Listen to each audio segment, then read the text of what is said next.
إذا الشمس كورت وإذا النجوم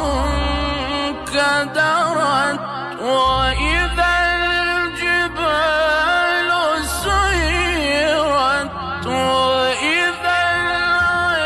العشار طلت وإذا الوحوش حشرت وإذا البحار